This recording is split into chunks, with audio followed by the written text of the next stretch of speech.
Anyway, after much deliberation and hesitation, I finally decided to stop acting like a high school girl, pick out my prom shoes, and go full MGTOW. I'm an 18-year-old college student who has had enough of dating bears and wasteland. When I was a kid, girls would always attack me without warning. After not only these constant put-downs from girls, but also constant rejections, I've heard that apparently I look awful or that I'm not that good-looking, as well as other insults from girls going back to middle school. After that, I decided that it wasn't worth my time to try to find a good woman. Due to my terrible relationship history with women, I have informed female friends that I do not intend to get married or have children. As is typical, I receive the usual response: "You haven't found the right woman yet," or "Not all women are like that." One woman even got mad at me because I didn't want a relationship. I'm not like any of them. After I explained why, she screams and repeats over and over, "You won't harm me." Now that time has passed. I have no desire whatsoever to date women. In college, the best 4 years of my life, I see my male friends in relationships and living with their girlfriends, and I've completely focused on myself. I also wrestle, kickbox, and play football. And because I'm an athlete on the rise, and because of my history with women, I know that one dishonest woman who is upset that I don't want to get married can falsely accuse me and end my career before it even begins. Could you make a video for female athletes who are attempting to end their careers and fellow athletes like me? I appreciate it. I am grateful for your donation and request for a topic. A little while later, I will talk about women chasing athletic men and attempting to ruin their careers. But first, I'd like to talk about rejection in general. When men say no, it's a word that women expect men to respect. However, when a man says no to a woman, she often comes back to you and won't take no for an answer. A terrible double standard exists. Inquire about male athletes. Consider the feathers of a peacock. A woman can't resist a mating display ritual when she sees and performs on the sports field with a man's muscles that look like peacock feathers. You now know that it doesn't make sense. Finding a valuable woman. It is much simpler if they approach you. But the problem is that I've only ever encountered women with issues. The secret is that you don't look for them. Rather, they look for you. You told the woman who was interested in you and your friend that you weren't interested either, probably because you weren't attracted to her. You found out that from the woman who was interested in you and your friend.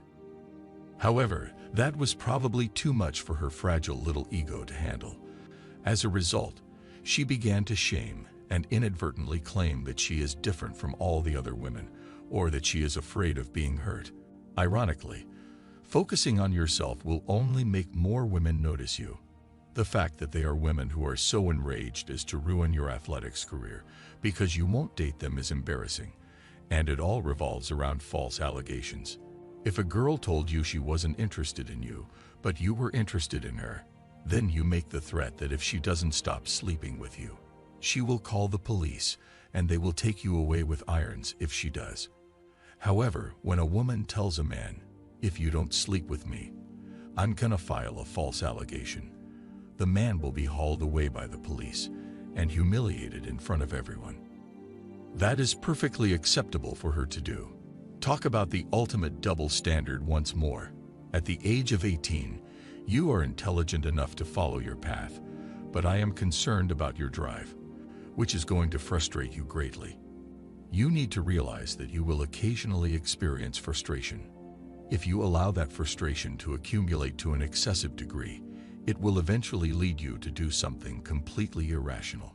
In my first year of college, I turned down a few women because I was more interested in using my skills in film, photography, and video, as well as television jobs. Women will never be able to comprehend when a man wants to concentrate on himself. That will make you a significant obstacle for them, not for a woman. My 4 years of college were the worst of my life. After college, I had to decide what I wanted to do with my life, and the free ride was pretty much over. I had to deal with female movement professors and be inclusive, allowing female students to profit from their male counterparts' hard work. This is how I see things. Your 30s will probably be the best time of your life if you do things right. When I was in my 20s, 3 men told me that, and they were correct because I discovered that a man reaches his physical and mental peak midway through that decade of his life. Additionally, people take him more seriously in his 30s. Most women who are interested in athletes don't want to ruin their careers. They just see a young man who puts in a lot of effort and has many opportunities to advance in life. They fantasize about him becoming a big athlete with a lot of money because they see his drive, ambition, and success on the field.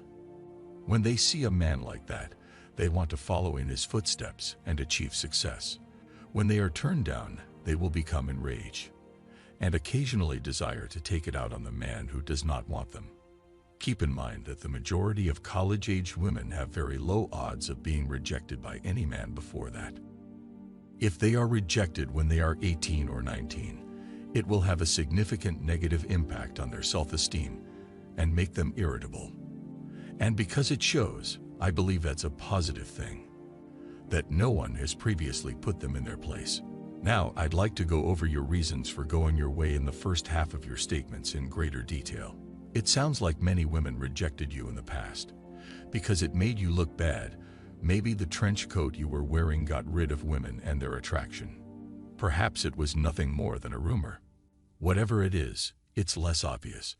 A man approaches his life when he is rejected by the first 10 to 20 women. I believe that what you pointed out is the most interesting thing. How far will women go to avoid dealing with the agony of rejection? If you turn down a woman who has never been turned down before, you will remain in her dreams until the day she passes away. She will always remember you as the one who escaped and was too good for her.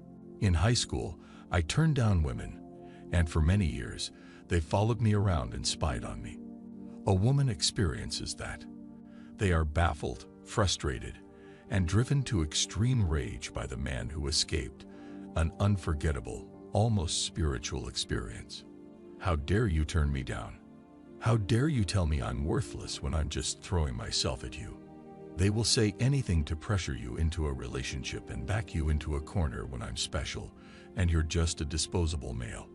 But by rejecting them, you're putting their egos in jeopardy and taking the initiative. Additionally, no man was present to hear her scream of horror. You have not lived if you have never rejected a woman who was interested in you. That's when you realize how they are. Anyway, that sums up my thoughts for the day.